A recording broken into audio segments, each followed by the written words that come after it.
Buenas tardes, Wilder. Gracias por la introducción. Voy a compartir mi pantalla para comenzar.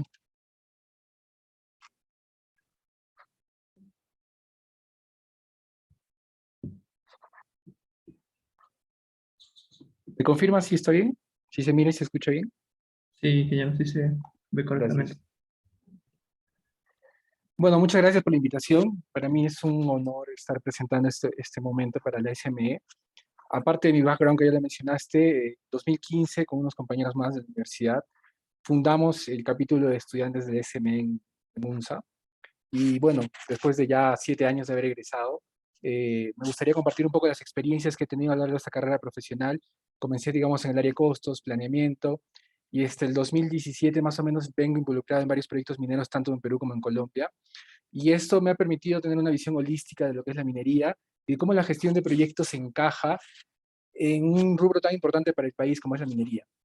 Dentro de la agenda que vamos a tratar hoy, quería hacer un resumen un poco de la gestión de proyectos, llevándolo al enfoque del Project Management Institute, que bueno, es el motivo de la exposición. Vamos a hablar de una definición rápida de proyectos, sobre qué es la dirección de proyectos, sobre el PMBOK. Vamos a hablar sobre el ciclo de vida de proyectos, áreas de conocimientos, procesos, errores comunes en los que se suele caer durante la ejecución de los proyectos y bueno, vamos a terminar con unos ejemplos aplicados a minería. ¿Qué pasa con los proyectos? Empezamos por la definición de qué es un proyecto. Un proyecto, por definición, es un esfuerzo temporal que se lleva a cabo para crear un producto, un servicio o un resultado único. De esto se desprenden los atributos de los proyectos. Primero, que es un propósito único e irrepetible, y eso es lo que le diferencia de las operaciones. Por ejemplo, si nosotros realizamos la creación de un celular, por poner el caso, eso sería un proyecto porque se va a realizar una única vez. Cuando este celular sea aprobado y lance a producción, la fabricación de este celular se va a realizar en una cadena productiva que va a tener el mismo procedimiento una y otra vez. En cambio, un proyecto es único e irrepetible. Pueden haber similares, pero siempre van a tener características diferentes, ya sea del país en el que se ejecuta, de la institución en la que se ejecuta, todas las empresas son diferentes. Y bueno, otros motivos que lo vamos a ir viendo desde la presentación. Un proyecto también es temporal, tiene un inicio y un fin bien marcados. Cuando tiene el fin del proyecto, sí, bueno, llegado a la culminación del mismo, se tiene un entregable que puede pasar a operaciones o puede simplemente ser descartado. Los proyectos usan muchos recursos disponibles en la empresa. Un proyecto necesita contar con un patrocinador, quien es que genera los recursos, y un cliente principal es a quien se le entrega el producto final desarrollado durante el proyecto. Y ciertamente un proyecto, y en especial los proyectos mineros, creo yo, tienen una incertidumbre que los rodea. Esta incertidumbre nace de muchos factores que los vamos a ir viendo durante la presentación, pero es muy importante decir que si bien hay riesgos inherentes a los proyectos, un control de los mismos y una identificación temprana puede ayudar a menguarlos y a tener planes de contingencia para que sus efectos, de ser el caso, sean mínimos. Y otra definición muy importante de los proyectos es que se llevan a cabo para cumplir objetivos mediante la fabricación y la producción de entregables. ¿Por qué se inician los proyectos? Hay muchos factores por los cuales he querido mencionar cuatro. Por ejemplo, para cumplir requisitos regulatorios, legales o sociales. Por ejemplo, podemos poner un caso en minería. Se quiere de repente solucionar algunos temas de fiscalización, se quieren sacar nuevos estudios de impacto ambiental, se quiere entregar proyectos de impacto social a las comunidades, por ejemplo. Otras de las razones por las cuales se inician los proyectos es para satisfacer solicitudes o necesidades de los interesados. En este caso puede ser el directorio, puede ser una comunidad vecina, o puede ser múltiples factores, múltiples interesados, perdón. También pueden hacer proyectos para implementar estrategias de negocio, cambios de visión en una empresa, y también para crear o reparar productos o servicios. Algo muy importante, por ejemplo, vemos en esta imagen, tenemos un recurso que es el árbol, tenemos un objetivo que sería diversión bajo el sol, por ejemplo, y tenemos tres proyectos diferentes. Tenemos un proyecto que sería, eh, alguien planteó de repente que van a poner un sillón, no se evaluó de repente el precio del sillón, no se evaluó la estabilidad del mismo. Otro proyecto podría ser de repente, con el mismo recurso y el mismo objetivo, sería cortar un árbol, no hay estabilidad. O simplemente sería poner una llanta que va a usar el recurso, va a usar poco presupuesto y va a cumplir con el objetivo del proyecto. Entonces, lo primero para iniciar un proyecto es elegir el proyecto correcto. Y no solo es eso, cuando uno tiene seleccionado el proyecto correcto, debe hacerlo de una manera correcta. Son dos pasos diferentes. Elegir el proyecto correcto y ejecutarlo mediante todos los lineamientos que vamos a ver a continuación. La dirección de los proyectos identifica generalmente en primera instancia los requisitos, qué es lo que se va a tener que hacer para que el proyecto sea exitoso. Se abordan diferentes necesidades e inquietudes que pueden venir de los interesados. Para esto es obviamente importante identificar a todos los interesados. Un interesado es aquel que se ve afectado positivo o negativamente por la realización de un proyecto. En un caso de minería podemos tener las autoridades locales, las comunidades campesinas, la mano de obra local, ya sea técnica o profesional, entre otros. Otro de lo que incluye la gestión de proyectos es que se establece comunicación activa con los interesados, se gestionan los recursos que están disponibles en la empresa y se tienen bastantes restricciones contrapuestas, que las vamos a ver a continuación. Sería el alcance, el cronograma, costo, calidad, recursos y riesgos. ¿Qué es la dirección de proyectos? No es más que la aplicación de cuatro cosas: de conocimientos, que son inherentes de repente a una carrera profesional que uno estudia; habilidades, que ya vienen más con capacidad de comunicarse a alto nivel o a todo nivel; capacidad de negociar con diferentes actores de un proyecto; tenemos herramientas, que podrían ser el uso de software, por ejemplo; y tenemos técnicas, que por ejemplo podría ser uso de entrevistas o otras herramientas que nos permitan recolectar información, por ejemplo. Todas estas conocimientos, actividades que se aplican, dice, se utilizan para cumplir los requisitos del proyecto. Y los gerentes de proyectos suelen trabajar con tres restricciones importantes, que es costo, tiempo y alcance del proyecto. Dentro de las herramientas hay un paquete que se llama super herramientas, dentro de las cuales las más importantes mencionamos rápidamente para avanzar con la exposición. Lo que llamamos como el kick-off meeting, que es una reunión de inicio de proyecto donde se presenta el proyecto a todos los actores claves del mismo, se detallan objetivos, alcances, y es muy importante porque del éxito de esta reunión de inicio depende la interacción de los involucrados, y al final ellos mismos van a hacer, porque un proyecto no lo lidera solo el gerente de proyecto, lo lidera todos los interesados y todos los actores claves. Otra herramienta muy importante es las lecciones aprendidas, y es muy importante recolectarlas. Hay mucha información y muchas malas experiencias o buenas que pueden ser replicadas en siguientes proyectos dentro de la empresa o en otras empresas. Y este reporte de lecciones aprendidas nos ayuda a gestionar el conocimiento que se adquiere dentro de los proyectos. El uso de software, no solo Project, que es el más conocido, hay otros software colaborativos en línea que se han venido usando durante la pandemia en trabajos remotos y que ayudan a gestionar equipos virtuales de una manera muy eficiente. Otra herramienta muy importante es definir el alcance. El alcance no es más que es el trabajo que nos va a llegar a cumplir los objetivos. Los reportes de avances que nos indican en qué porcentaje de cumplimiento estamos, y no solo en costo, no solo en tiempo, sino también en alcance. El tema de cambios, un control de cambios es muy importante para cumplir las expectativas del proyecto. A veces cambia el alcance y es muy importante controlarlo y saber el impacto que va a tener el mismo en el proyecto. Y bueno, ya todos conocemos un diagrama de Gantt, que es una de las herramientas que se creó allá por 1917. Dentro de los factores que ayudan a tener éxito en los proyectos, me gustaría mencionar que primero debe haber un apoyo de la alta gerencia, del sponsor. Debe haber también ciertamente una experiencia del gerente de proyectos. Es una mezcla entre conocimientos y habilidades para dirigir un proyecto, pero ciertamente si alguien va a dirigir una construcción de una planta metalúrgica, debe haber una cierta experiencia inherente de un gerente de proyectos para que sepa liderar todas las fases del mismo. Necesitamos tener claros los objetivos del proyecto, y estos objetivos tienen que ser reales, tangibles y alcanzables.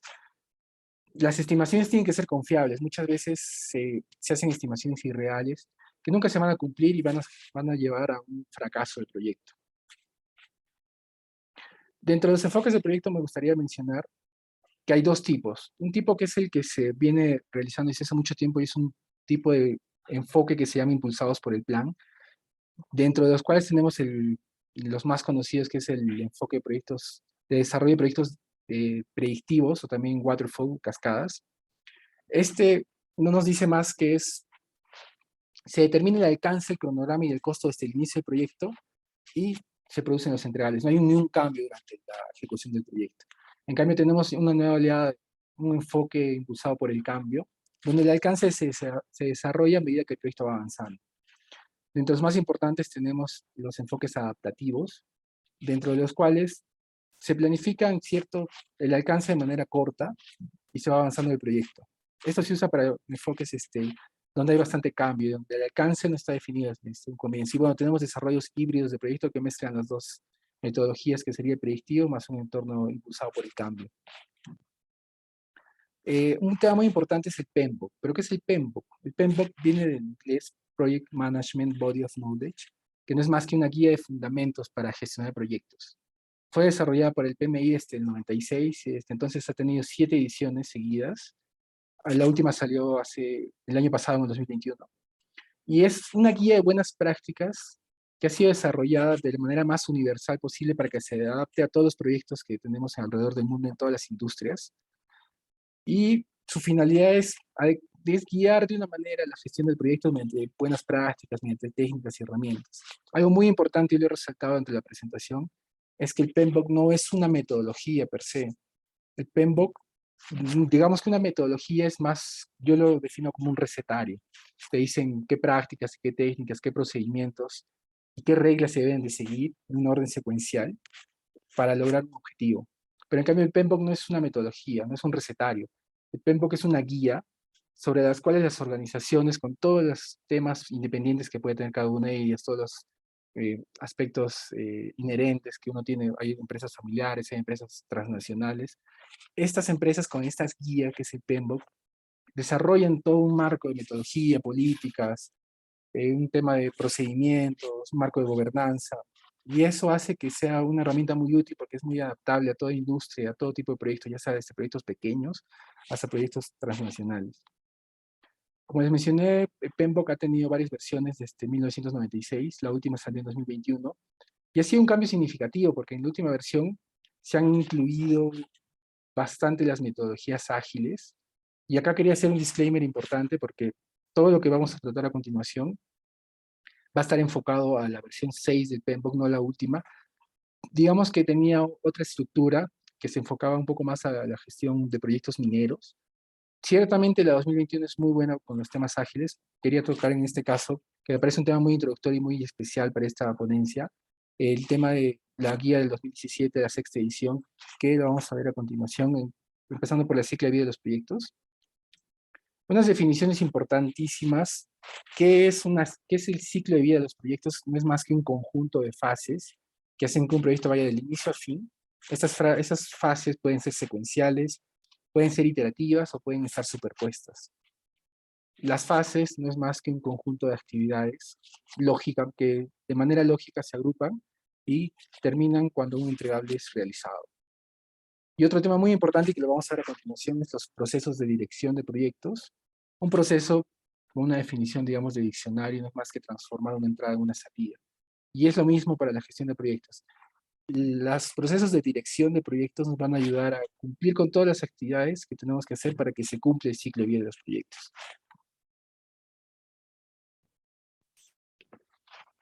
En este gráfico podemos ver el ciclo de vida de un proyecto, por ejemplo, dividido por fases genéricas, no necesariamente son las mismas para todos los proyectos.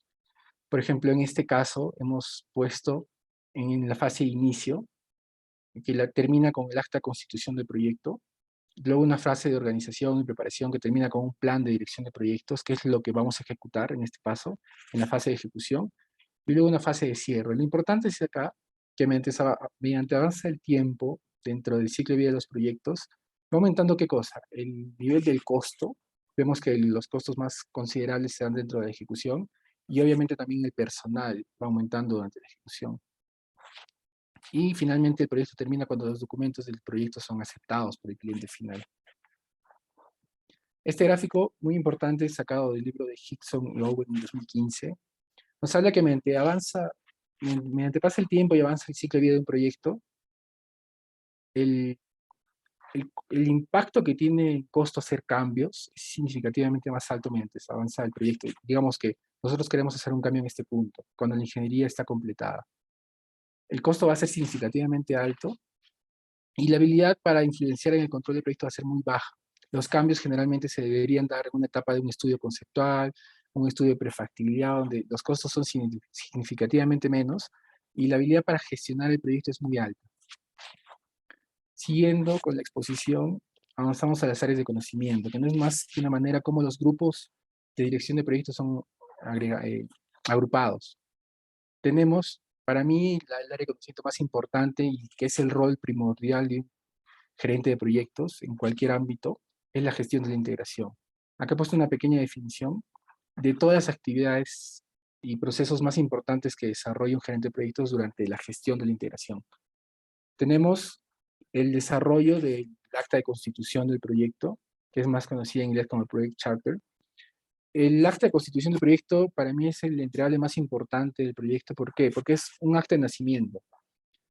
Este documento nos indica que el proyecto nació, nos dice quién es el responsable del proyecto y lo empodera, si tal persona es el gerente de proyectos, y nos dice de manera general cuáles son los objetivos que mapeados en ese momento del proyecto, cuál es el alcance, cuál va a ser un costo estimado, y de esta manera podemos continuar con el proyecto.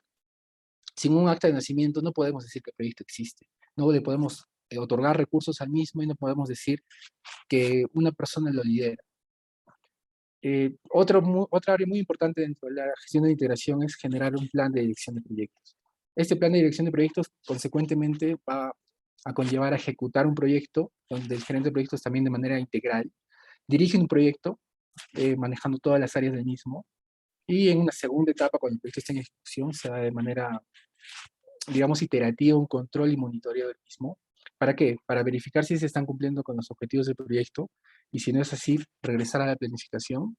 Y dos, es también gestionar el cambio.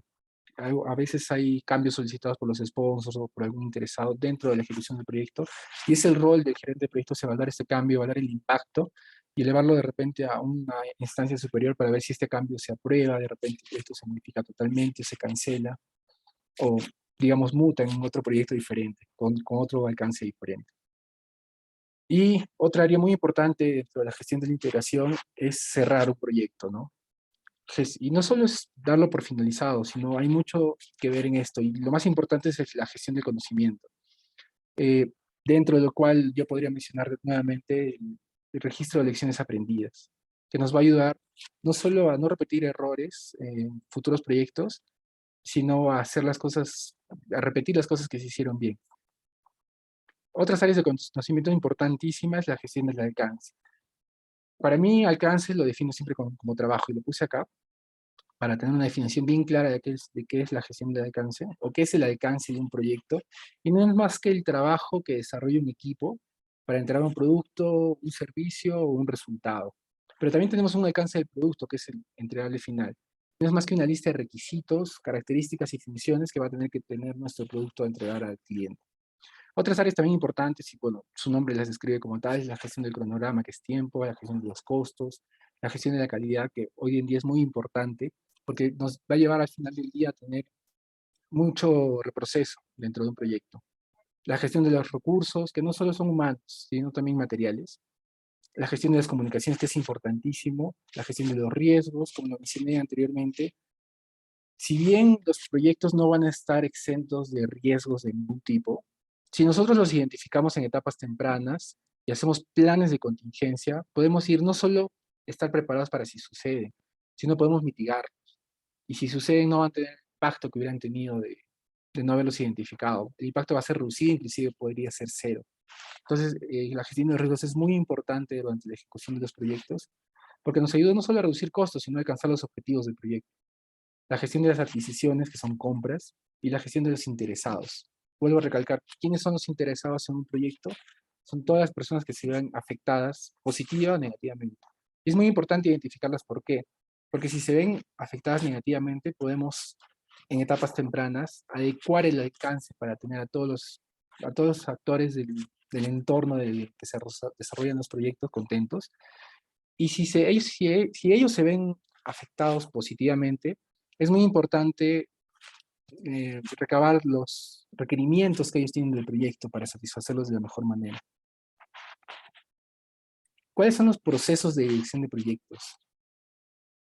Tenemos 5 y son muy importantes. El primer grupo de proceso de dirección de proyectos son los procesos de iniciación del proyecto. Consecuentemente tenemos los procesos de planificación del proyecto que se llevan después con una ejecución, planificamos, ejecutamos, pero si se dan cuenta, esto no se lleva a cabo de manera secuencial, sino de manera iterativa. Planificamos, ejecutamos. Y transversalmente a toda la ejecución de los proyectos monitoreamos y controlamos. ¿Por qué? Porque si el proyecto sale de la línea base, no estamos alcanzando los objetivos del proyecto, nos salimos del presupuesto, nos salimos del tiempo, podemos volver a planificar y volvemos a ejecutar hasta que el monitoreo y control nos dé la luz verde de pasar a qué etapa, a la etapa final del cierre del proyecto. Este gráfico es muy importante porque ya no lo vemos de manera micro de cómo se confluyen estos 5 grupos de procesos, sino lo vemos ya en una línea de tiempo. Un proyecto empieza con un patrocinador, o en inglés sponsor. Por ejemplo, una empresa podría ser un gerente general, un gerente de línea. Este patrocinador vimos que tiene algunos factores por los cuales se inician los proyectos. Pueden ser legales, pueden ser regulatorios, pueden ser de cambio de tecnología, pueden ser para eh, optimizar el negocio, etc. Tenemos documentos del negocio, podría ser algunos estudios previos, en el caso de una planta, pruebas metalúrgicas, estudios de factibilidad, etc. Tenemos documentos de negocio que son entradas para los proyectos, y ahí se marca el límite del inicio de un proyecto. Mencionamos al inicio que un proyecto es temporal, tiene un inicio y tiene un fin bien marcados. Dentro del proyecto que empieza se lleva de manera iterativa y confluyen los 5 procesos a la vez, los procesos de inicio, planificación, ejecución, control, monitoreo y por último cierre. Cuando el proyecto cierra, porque vuelvo a decir, es un proyecto temporal siempre, tenemos 2 cosas. Tenemos un entregado, que es a lo que nosotros nos comprometimos con el cliente final y que por lo cual se ha desarrollado todos estos procesos que hemos hablado. Por ejemplo, un proyecto puede ser la construcción de una planta metalúrgica. El entregable final va a ser la planta metalúrgica per se. Y bueno, vamos a tener un usuario que lo va a recibir y va a verificar que cumpla todos los requisitos que él solicitó y que se le consultaron en un inicio, y lo va a aceptar y va a pasar una etapa de operación. Y tenemos algo muy importante que es de lo que hablamos de la gestión del conocimiento, que son los registros del proyecto y que se van a algo que se denomina los activos de los procesos de la organización. Y digamos que mañana más tarde tenemos proyectos no necesariamente similares, pero proyectos como tal. Y tenemos una lista de lecciones aprendidas, tenemos toda la documentación del proyecto que nos permite generar conocimiento y mejorar los procesos dentro de una empresa. Estos grupos de procesos, cómo confluyen y cómo interactúan durante las distintas fases del proyecto y durante que un proyecto inicia y finaliza, vemos cómo no se llevan de manera secuencial, como mencioné. Los grupos de proceso, por ejemplo, de inicio, empiezan y generalmente estos 3 confluyen al mismo tiempo, la planificación, la ejecución y el monitoreo y el control que se lleva durante todo el proyecto. Y finalmente el cierre empieza, digamos, en etapas ya posteriores.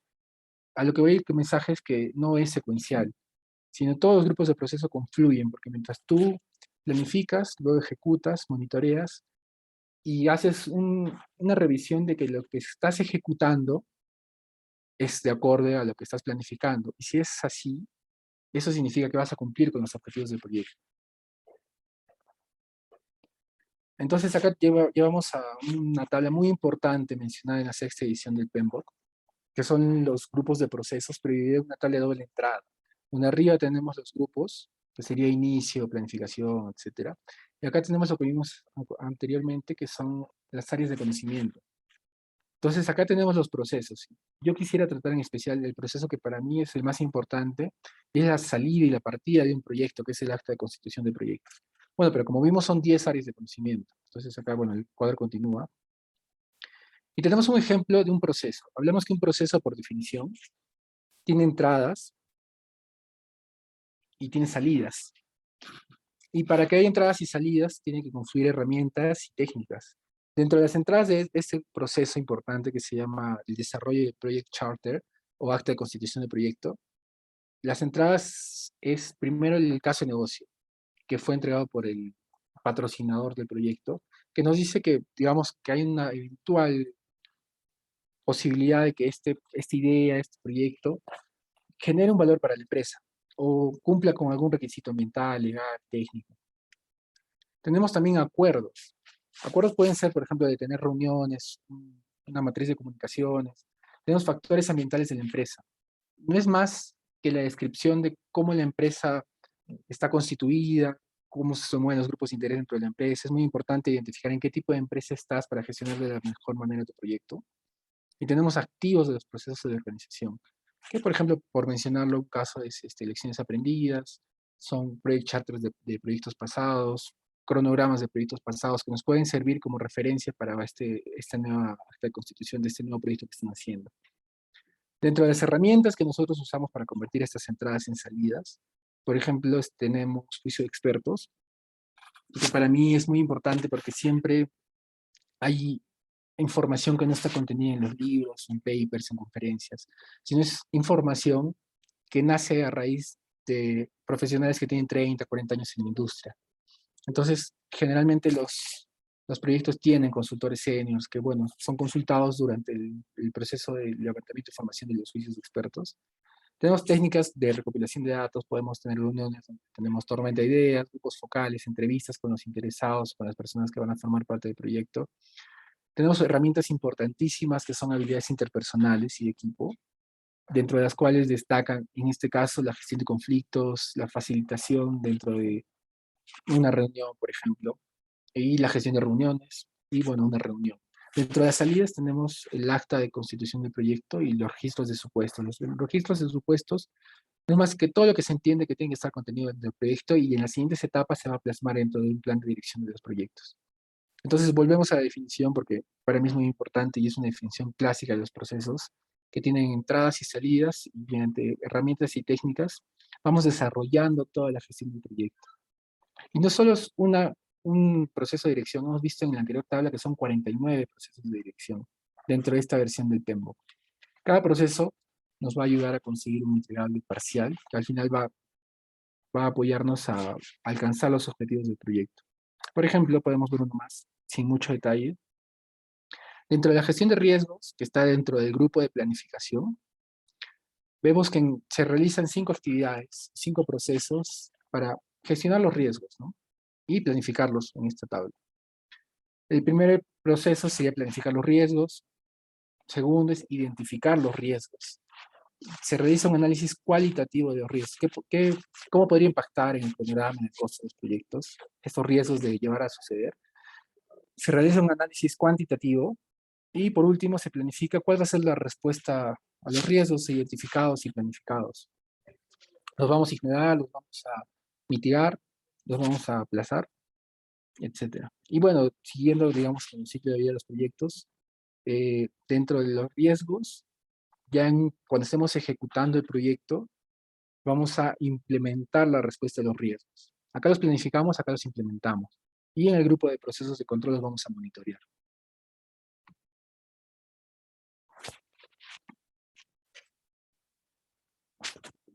Dentro de los procesos tenemos inicialmente el proceso de iniciación. Ya hemos visto que nace como un Project Charter. Estos procesos nos ayudan a definir un nuevo proyecto o de repente una nueva fase del proyecto existente para obtener una autorización formal de que este proyecto va a iniciar. Porque el Project Charter ciertamente se firma por una autoridad dentro de la empresa. Dentro de, digamos, los procesos de inicio se define el alcance. Eso es muy importante, qué trabajos se van a hacer para lograr los objetivos que están planteando. Se comprometen ciertos recursos financieros iniciales, ciertamente no se tiene un detalle al nivel porque todavía no se ha desarrollado un presupuesto, pero se comprometen unos recursos iniciales estimados a gran nivel. Se identifican los interesados internos de la empresa y externos, y lo que es muy importante, se define al director de proyectos, porque sin un director de proyectos no tiene sentido hacer proyectos. ¿Cuál es el propósito de estos grupos de procesos? Es primero alinear las expectativas de los interesados con el propósito del proyecto. El sponsor nos da una idea de proyecto, nos da un propósito, se tiene que cumplir. Identificamos los interesados y como gerentes de proyectos, nosotros alineamos estas expectativas para que todos los interesados estén, digamos, satisfechos con la ejecución del proyecto. Porque un interesado que está insatisfecho puede ser un gran problema. Por ejemplo, vemos el caso de las Bahamas. No se hizo de repente, pues es un caso muy complejo, sin entrar en mucho detalle, pero hubieron ciertos interesados que no se atendieron adecuadamente y no se gestionaron de la mejor manera. Otro propósito del grupo de inicio Ese es dar visibilidad a los interesados sobre cuál va a ser el alcance del proyecto y cuáles van a ser los objetivos a lograr. Y mostrarles, como mencioné hace un momento, cómo su participación va a ayudar con el éxito de este proyecto. Cómo vamos a hacer para asegurarnos que se cumplan sus expectativas. Dentro de la planificación, vamos a definir ya el alcance del proyecto de una manera más robusta. Vamos a refinar los objetivos, vamos a ya definir el tema de presupuesto, costo, etcétera. Y por último, vamos a tener un archivo muy importante que nos va a ayudar durante la ejecución de los proyectos que se llama Plan para la Dirección de los Proyectos. Y teniendo un plan para la ejecución de los proyectos, vamos a pasar a una etapa de ejecución, donde no es más que ejecutar el trabajo que se ha planificado a fin de satisfacer los requisitos del proyecto. ¿Y qué implica esto? Implica tener una coordinación y, como digo, es una gestión de la integración del director de proyectos para gestionar no solo recursos, sino también personas.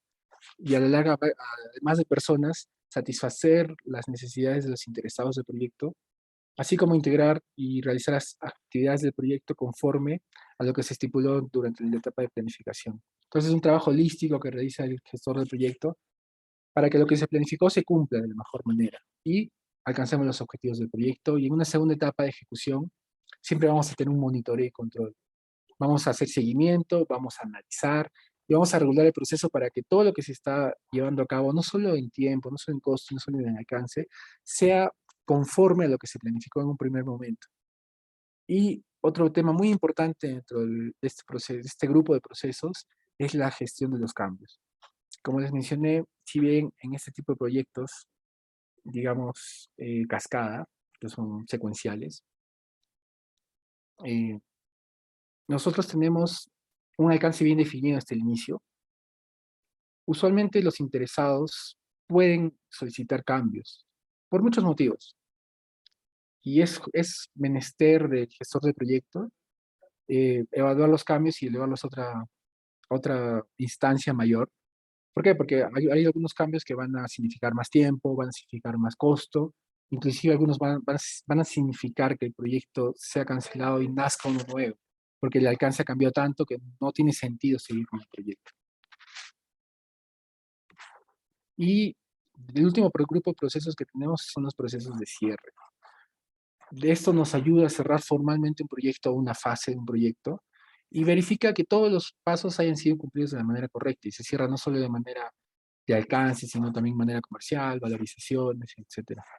Y de esta manera podemos nosotros corroborar si es que este proyecto ha sido exitoso o no. ¿Cuáles son los errores detectados dentro de la gestión de los proyectos? ¿Cuáles son los factores, mejor dicho, que influyen en estos errores comunes? Quise poner un reporte de la empresa de Standish Group International, publicado en 2015. Este reporte analizó 25.000 proyectos de software, datados desde el 2011 al 2015. Los analizó en tres etapas. ¿Cuántos proyectos cumplieron el presupuesto? Dice que solo 44 de estos proyectos, de estos 25.000 proyectos, que es una gran muestra, estuvieron dentro del presupuesto. 40 estuvieron dentro del tiempo y 56 estuvieron dentro del alcance inicial, digamos así. Y si ya lo llevamos a cifras, digamos, homologadas y compendiadas, tenemos en un promedio del 2011 al 2015 un promedio grueso de 38-39% de proyectos que se consideraron exitosos. Ese es un número escandaloso considerando que no son 25.000 proyectos. Y generalmente, considerados proyectos que fallaron, estamos en un promedio de 20% de proyectos que fallaron. ¿Y por qué? ¿Por qué fallan los proyectos? Aquí he listado unas 6 o 7 razones por las cuales los proyectos fracasan. Podemos mencionar, como ya hemos venido hablando, de los interesados, que es clave, no identificar a los interesados de forma correcta, no identificar a las personas a las que se van a ver afectadas, positivas o negativamente con la ejecución del mismo. Otro error muy común, digamos, y muy grave también es no definir los requerimientos del proyecto de una manera adecuada. Si no sabemos qué vamos a hacer, siempre vamos a fallar. También tener una deficiente identificación de los riesgos. Como les mencioné, es muy importante la identificación de los riesgos porque nos permite estar alertas para no solo tener planes de contingencia, sino planes de mitigación que nos permitan bajar la probabilidad de que esto suceda. Y si suceden, que tengan un impacto muy bajo. Dentro de los proyectos también un error muy grave y muy común es la mala o la deficiente comunicación. Y esto no solo implica de repente mandar correos o, hablar, o comunicar todo a todos los interesados del proyecto, sino implica saber qué comunicar y a quién, y en el momento correcto, ¿no? Plazos poco realistas también es un motivo por el cual los proyectos suelen fracasar. Una mala planificación o malos estimados o malos, no se aplicó juicio de expertos, no se siguió las metodologías indicadas por el PMI para hacer una planificación adecuada, etcétera. Un deficiente control de cambios. Los cambios suceden, el alcance suele cambiar, estamos en un entorno muy volátil, como decían, en el entorno VUCA. Pero para eso está el gestor de proyectos, para hacer un control de cambios que nos permita identificar cuál va a ser el impacto del cambio solicitado por un interesado y evaluar si vale la pena o saber cuánto nos va a significar en tiempo, costo, calidad, alcance este cambio propuesto. Y otro error que yo considero personalmente muy grave es que nacen proyectos acéfalos y uno al final del día no sabe a quién pedir cuentas y no sabe quién está liderando un proyecto. De repente tiene 3 directores de proyectos y nadie se hace cargo de un proyecto. Hablamos de este punto muy importante que es la deficiente identificación de los requerimientos de un proyecto. Acá quería poner un ejemplo sacado de Carlos Álvarez. Digamos, acá tenemos el mismo ejemplo del árbol y el mismo propósito de tener, digamos, un espacio recreativo bajo el sol, bajo un árbol. Esto es lo que el usuario solicitó, o lo que se entendió que solicitó, ¿no? Un columpio con 3 peldaños. El líder de proyecto, el gerente de proyectos, entendió esto, ¿no? De la comunicación que le hizo el usuario. Dijo, quiero mi árbol, quiero tener un piso, y ya. El diseño de la lista de sistemas fue este, es lo que le entendió al líder de proyectos. El programador, a su vez, el programador, por ejemplo, el programador de cronograma hizo esto. Bueno, no de cronograma, de alcance, digamos. El consultor externo dijo, no, pongamos un sillón. Suele pasar, siempre suelen dar números irreales, dejándose la operación. No hubo documentación del proyecto, claro. Durante la implantación en producción, no hubieron materiales, no se cumplieron los requerimientos, no hubo de repente un control de calidad adecuado. Este fue el presupuesto del proyecto, esto fue lo que el líder del proyecto entendió, digamos, y esto es lo que se presupuestó, totalmente alejado de la realidad. Este fue el soporte operativo que dieron durante la ejecución del proyecto, y eso es lo que realmente el usuario necesitaba. Entonces acá podemos identificar muchos errores que pasaron dentro de la gestión de proyectos y suelen pasar dentro de proyectos en la vida real. El usuario necesita algo, pero no sabe, uno, expresarlo y no sabe lo que necesita. Y dos, por más que un líder de proyecto escuche lo que el usuario está indicando que necesita, no lo comprende. Entonces, dentro de eso está muy importante, yo veo 2 cosas. Una es documentar los proyectos, tener hojas bien marcadas, documentos, controles que nos permitan definir el alcance, tener un control sobre todas las líneas básicas que nosotros vamos a tener presupuestos realistas, tener planificaciones reales. Bueno, también no dejarnos llevar a veces por recomendaciones irreales de consultores externos. Y bueno, hay mucho que comentar acá, pero lo importante yo creo que es 2 cosas. La documentación del proyecto que tiene que ser clara y temas de comunicación.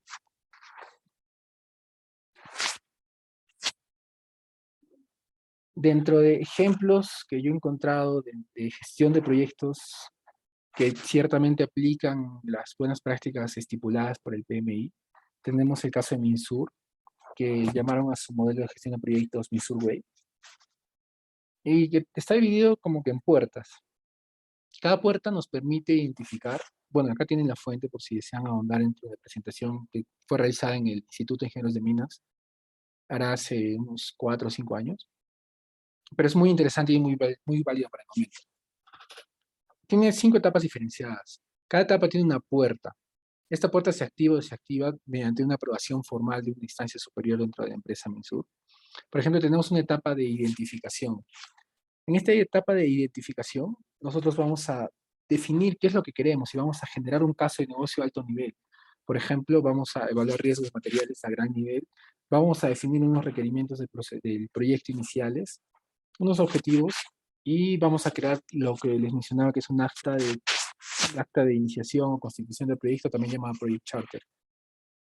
Dentro de esta etapa vamos a identificar alguna alternativa que cree valor para la empresa y vamos a decidirlo en esta puerta. Si es que digamos que el comité seleccionado para evaluar este caso de negocio lo aprueba, pasa a una segunda etapa de selección. Dentro de esta etapa de selección, en el caso de Minsur, se evalúan a nivel de prefactibilidad, digamos, dos alternativas. Se desarrolla cierto nivel de ingeniería a nivel de prefactibilidad, que tiene un nivel bajo, digamos, de ingeniería, se desarrolla rápido, pero también tiene un costo muy inferior comparado a una ingeniería de detalle. Dentro de esta selección de alternativas, ya se lleva el proyecto a unas etapas con un poco más de detalle. Digamos, se puede desarrollar un presupuesto, un cronograma más real, porque ya se desarrolla un poco de ingeniería. Y nuevamente se lleva a la discusión de un comité, donde se evalúan si estos casos de negocio ya con números un poco más sentados crean valor para la empresa. Y si crean valor para la empresa, ¿cuál crea valor para la empresa? ¿2A o 2B? Digamos que vamos con la alternativa 2A. Y pasamos una etapa de definición del proyecto. Ya hicimos una etapa de factibilidad donde valoramos alternativas, nos quedamos con la mejor y elegimos el proyecto correcto. Como vimos en un inicio, teníamos varios proyectos, pero estamos eligiendo el proyecto correcto, estamos siendo eficaces con los recursos de la empresa. Posiblemente, y es una decisión también a veces difícil, a veces uno se deja llevar por los sentimientos, quiere hacer proyectos que de repente creen que van a funcionar, pero al final del día hacemos una prefactibilidad, que es una pequeña inversión, y decidimos que ese proyecto no tiene un futuro dentro de la empresa, no genera el valor esperado. Y sería muy importante de repente descartar muchos proyectos en etapas de prefactibilidad, porque nos ayudarían a centralizar los recursos de la empresa donde están los mejores proyectos y elegirlos y a realizarlos de la mejor manera correcta. Cuando pasan esta segunda puerta, pasan, en el caso, vuelvo a repetir el Mensur, una etapa de definición. El proyecto, digamos, el caso seleccionado, ya se lleva a una etapa de factibilidad, donde se desarrolla una ingeniería aún con más detalle. Y por último ya tenemos cronogramas, tenemos presupuestos más reales, con menos rango de contingencia. Y por último, ejecutamos realizamos un plan de ejecución de proyecto. ¿Cómo es que se va a ejecutar este proyecto? ¿Cómo es que con ciertos pasos vamos a lograr los objetivos que nos plantearon desde la etapa conceptual? Por ejemplo, podría ser en la etapa conceptual desarrollar, o tenemos un botadero de desmonte y queremos evaluar varias alternativas de tratamiento. Por ejemplo, puede ser tratamiento con lixiviación en pilas, puede ser aplicar la tecnología Earth Sorting, entre otros. Entonces, el objetivo principal fue recuperar el mineral valioso, el metal valioso dentro de este desmonte. Y dentro de la prefactibilidad se evaluaron varias alternativas, se seleccionó la mejor, se desarrolló una ingeniería de factibilidad para la mejor alternativa. Y en este punto ya tenemos números reales y pasamos a una etapa de aprobarse, una etapa de ejecución. Y bueno, ya hemos visto cómo se desarrolla una etapa de ejecución. Y al final, para terminar la etapa de ejecución, se evalúa si se cumplieron los objetivos iniciales del proyecto, que nuevamente estaban dentro de la etapa de identificación. Y estas dos etapas es importante mencionar que, como lo vimos, es ser eficientes, es no solo haber seleccionado el mejor proyecto, sino hacerlo de la mejor manera posible. Y si es que estos objetivos se cumplieron, pasamos a una etapa de operación, donde tenemos, digamos, un usuario final que recibe la operación. Por ejemplo, digamos que seleccionamos la alternativa de lixiviación de pilas, de los desmontes, y el usuario final, que podría ser de repente la superintendencia de una planta, la acepta el proyecto construido y ya pasa a una etapa de operación. Y bueno, hasta acá es lo que les quería presentar. Quería terminar con esta frase muy importante para mí, es que hay que empezar con el fin en la mente. Porque ya añadiendo un poco, si es que no sabemos a dónde queremos ir, nunca vamos a saber cómo llegar. Y nunca vamos a saber si hemos llegado a nuestra meta. Bueno, en este punto los dejo para que me hagan sus preguntas. De haber alguna. Gracias. Sí, gracias, ingeniero Ángel Gallegos, por esta ponencia de proyectos mineros bajo el enfoque PMI. A continuación abriremos el espacio para que puedan realizar sus preguntas. Recordar que pueden pedir uso del micrófono o escribir por el chat de Zoom, así como también para el público que nos acompaña por Facebook pueden dejar sus dudas y comentarios en la transmisión.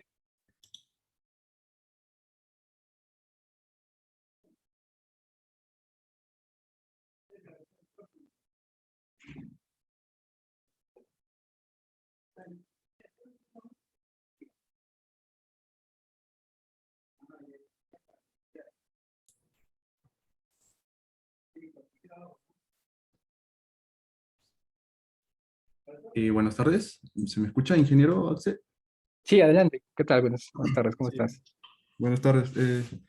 Bueno, primeramente, muchas gracias por su ponencia. La verdad, esto estuvo muy interesante. Bueno, mi nombre es Brandon Ney, soy actual estudiante del noveno ciclo de la Universidad Nacional de San Agustín. Y bueno, mi consulta, o bueno, mis consultas que tengo están enfocadas relacionadas a esto de proyectos, ¿no? Bueno, escuché acerca de la metodología FEL y Lean. La verdad no me enfoqué, o bueno, no llegué a encontrar mm, conceptos acerca de esto por mi cuenta. Quizás usted sepa un poco más de esto. Eh, También tenía otras consultas con respecto a los problemas actuales, con respecto a las comunidades que está pasando en la actualidad. Quizás han evaluado de adjuntar este tipo de sucesos a la cadena de valor, quizás en proyectos en operación o proyectos de inicio, quizás. Bueno, esas serían mis consultas. Ah, ya. Muchas gracias por Bueno, de hecho, la metodología Lean se ha venido aplicando últimamente mucho en minería. No tengo un alcance muy amplio sobre el mismo. Yo más me he dedicado, digamos, a la metodología del PMI, que más es donde he trabajado. Pero lo que sí te puedo comentar de la metodología Lean, yo creo que va a haber una fusión entre las dos. Pero lo importante es que, y lo importante para el negocio minero, es que utiliza los mínimos, trata de utilizar siempre los mínimos recursos posibles para ejecutar los proyectos y para alcanzar objetivos.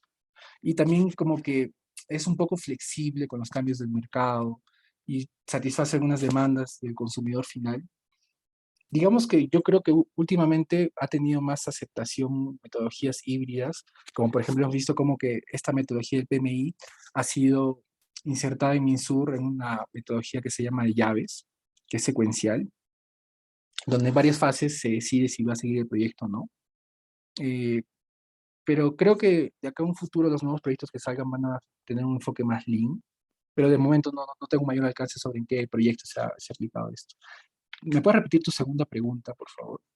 Sí, era relacionada con si han considerado estos tipos de problemas que están pasando en la actualidad de las comunidades, problemas sociales o socioambientales, con respecto a la cadena de valor de una empresa minera o de los proyectos en operación. Claro, más que dentro de la cadena, se está utilizando mucho y ahora último aún más, dentro de la gestión de los riesgos. Dentro de la identificación de los riesgos, debería identificarse cuáles podrían ser los potenciales riesgos eh, relacionados a a los problemas con las comunidades. Y no solo en tema de riesgos, sino en tema de interesados. Hablé bastante de que, bueno, dentro de los proyectos mineros, los mayores interesados, ahora más que nunca, son las comunidades indígenas o las comunidades de la zona. Entonces, identificar sus necesidades tempranamente, yo creo que va a ayudarnos a que los proyectos sean exitosos y que no tengan los problemas que están teniendo, por ejemplo, ahora mismo las Bahamas o otros proyectos mineros, ¿no?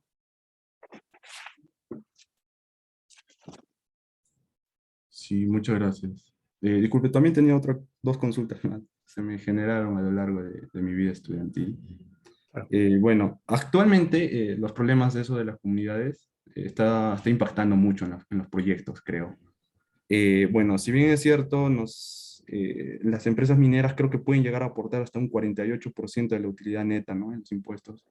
Sí, Pues bueno, estos tipos de factores de problemas en las comunidades que está pasando, ¿usted cree que puede afectar en un futuro para la inversión de más proyectos acá en Perú? totalmente. Mira, justo hoy día en clases de maestría hablábamos sobre el tema de, bueno, yo llevo una maestría en geometalurgia y estudiamos con unos 5 o 6 compañeros ecuatorianos. Y a diferencia de Perú, Ecuador, yo veo que, bueno, son realidades diferentes. Ecuador apenas ha sido explorado al 16%. Han entrado gobiernos liberales que han abierto mucho el mercado para la minería.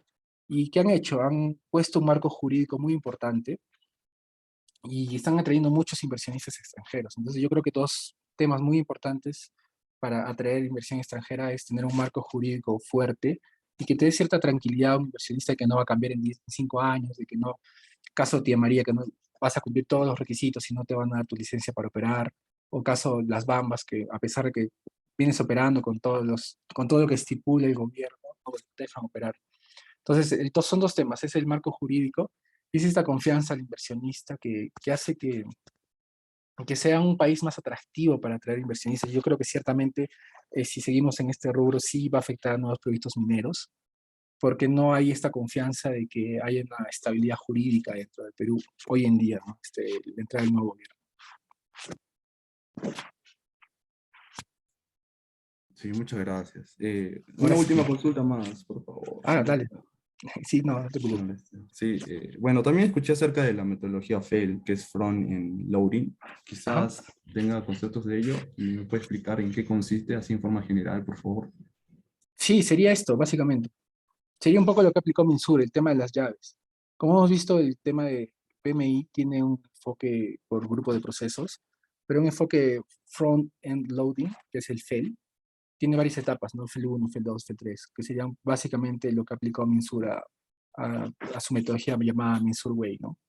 Que no es más que avanzar fases de proyectos y decidir en cada fase si se va a seguir a una subsiguiente o si, digamos, el proyecto se va a abandonar o si se va a descartar para priorizar proyectos más atractivos para la empresa, ¿no?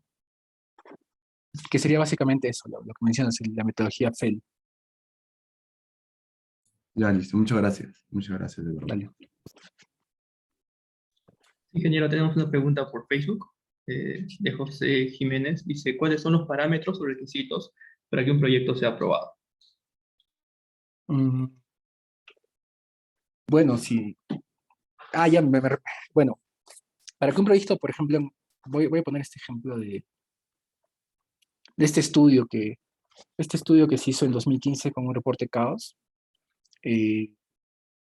Uno puede definir diferentes factores para definir. Es más, una misma empresa define tiene un nombre, se llama factores de éxito del proyecto. Y una misma empresa dice ya, si es que estamos dentro de, no sé, si nos excedemos el 10% del presupuesto, nuestro proyecto va a ser exitoso, ¿no? Entonces cada empresa lo define. Queda libertad de uno. Pero, por ejemplo, en este caso, eh, el reporte Caos lo definió en 3 parámetros, ¿no? Dijo, si es que los proyectos cumplieron su presupuesto, si es que cumplieron el tiempo en el que se había estipulado dentro de la planificación y si es que se cumplieron el alcance del mismo. Como vemos, dentro de todos estos factores que se conjugaron y se comprendieron en esta tabla de acá abajo, tenemos que solo el 40% de los proyectos estudiados, de esos 25.000 proyectos, se consideran exitosos. Y bueno, resumiendo la respuesta en 3 factores, ¿no? Tiempo, presupuesto y alcance. Muchas gracias, ingeniero. Y tengo una consulta mía. Me dio mucha curiosidad. Me gustaría, pues, que me la absuelta. ¿Cuáles serían los requisitos o los prerequisitos para ser considerado un director de proyectos? Es una pregunta muy interesante. Yo creo que, bueno, ya es a título personal. Creo que un gerente de proyectos, un project management manager, debería primero tener habilidades de comunicación a todo nivel y tener es muy importante, como hemos visto, la comunicación, no solo con, digamos, con el entorno de tu trabajo, sino con los interesados. Uno, dos. Yo creo que un gerente de proyectos debería ser 50%, digamos, tener 50% de conocimiento sobre el área en la que se está desenvolviendo y el otro 50% sería de habilidades blandas, ¿no? De negociación, de, digamos, comunicación asertiva, de escucha activa. Pero ciertamente, como lo mencioné, si uno va a dirigir, por ejemplo, la construcción de una empresa de relaves, preferentemente debería ser alguien que tenga experiencia en esos proyectos y que tenga las habilidades adecuadas para dirigir este proyecto. Y yo creo que sería básicamente eso.